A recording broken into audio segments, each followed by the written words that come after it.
He finna be back real soon. Allegedly, Shaquille Hardy Johnson, aka 051 Lil Mick, won his appeal in the LA unaliving case. He was resentenced to 20 years in prison. Now, y'all probably wondering 20 years is a long time, but really, that's actually not that much of a long time because he already was locked up for a good minute. He's been incarcerated since 2014 and he got sentenced in 2017 to 60 years in prison.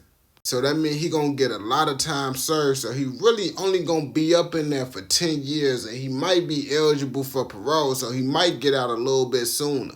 But I know his ass happy as hell because they literally took off 40 years from his sentence. That's a big difference. Like 60 years, he wouldn't have none of his life left. I ain't gonna cap to you. He wouldn't even be able to enjoy life at that point. But 20 years, he gonna have a little bit life left for him to actually enjoy the world and shit. But you know, he gotta have lots of enemies soon as he get out because you know them 600 motherfuckers damn they gonna try to get on his ass. Even the football players, they not fucking around in Cali. 49ers first round pick Ricky Parcell was shot during a robbery. I ain't gonna cap to you. This is why I don't be in Cali. Just because it's hard for you to legally carry your pipe out there. And all them other motherfuckers that's trying to rob you and take your life got a pipe. So why can't I carry my pipe if I legally allowed to carry a pipe? You see, in Cali, they literally be setting motherfuckers up for failure.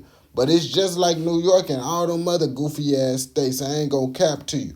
The only way for crime to get better is if you allow everyone to be able to carry. So now, motherfuckers gonna think twice about robbing motherfuckers because they gonna be like, damn, if I try to rob him, he gonna blow my ass down. They don't gotta worry about robbing motherfuckers because they know 9 times out of 10, they don't got a gun. So if they don't got a gun, they can do whatever they want to them. You see, down south, they gotta think twice before they rob a motherfucker because they know they gonna try to take something from someone and they might end up getting their life taken.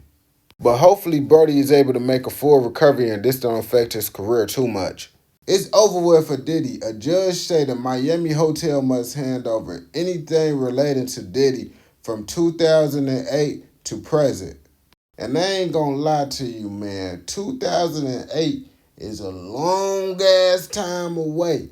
I don't think they got those shits from 2008. Now, I might be wrong, but I might be right too because I ain't gonna cap to you. I feel like if they didn't say they wanted that shit in 2008, they probably ain't gonna be able to get that shit right now.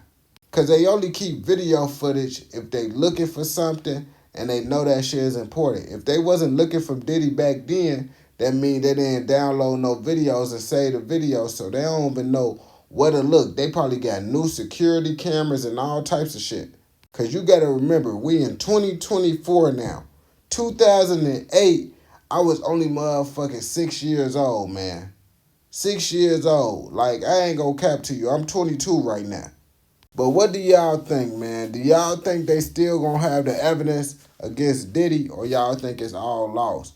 But if they do got the evidence against Diddy, I know he cooked, man. But I don't know, man, because I thought Diddy ass would been in jail by now. His ass still roaming the streets, doing whatever the fuck he want to do. And the only thing we keep talking about is all the fucked up shit he did throughout his life.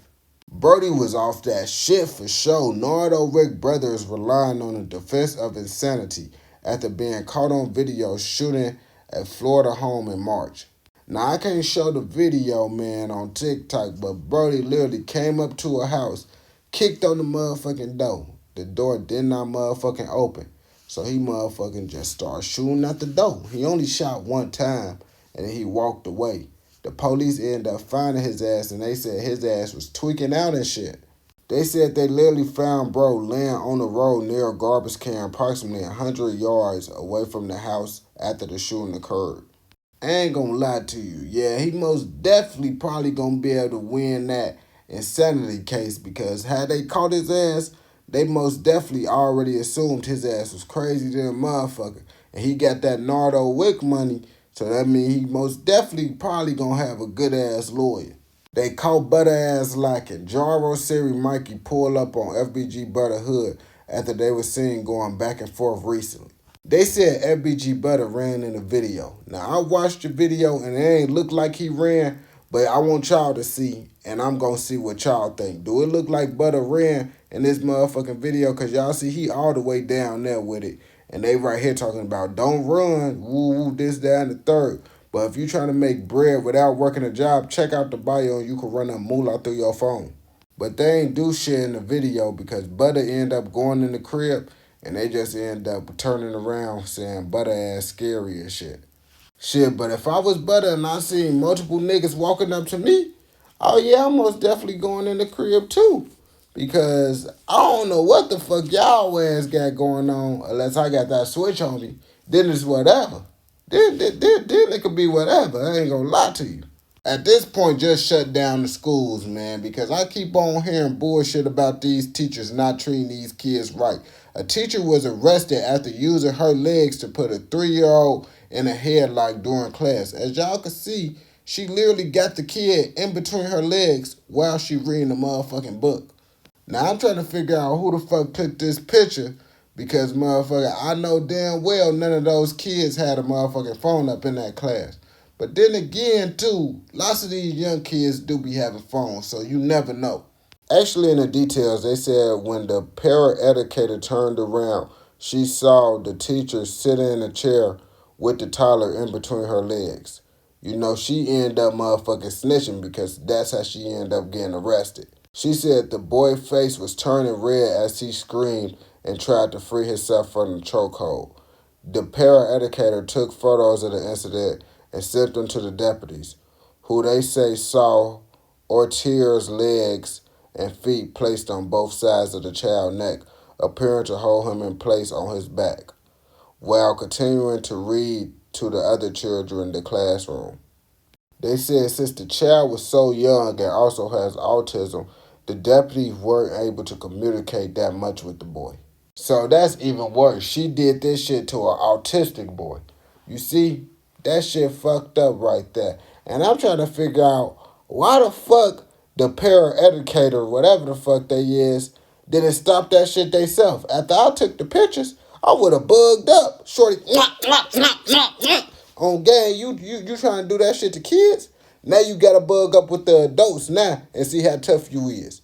And then they ass gonna be trying to, oh no, it's not. Nope, hit their ass right in their motherfucking face. You know, like you can't be out here doing that shit to motherfucking kids, man. Like that's the problem right there, bro. Motherfuckers ain't getting consequences for their actions, bro. If that motherfucker just would have her ass would have thought twice about putting the kid in a headlock. But if this motherfucker did that shit to my kids, oh yeah, I'm most definitely suing 100%. We finna get that money on over here.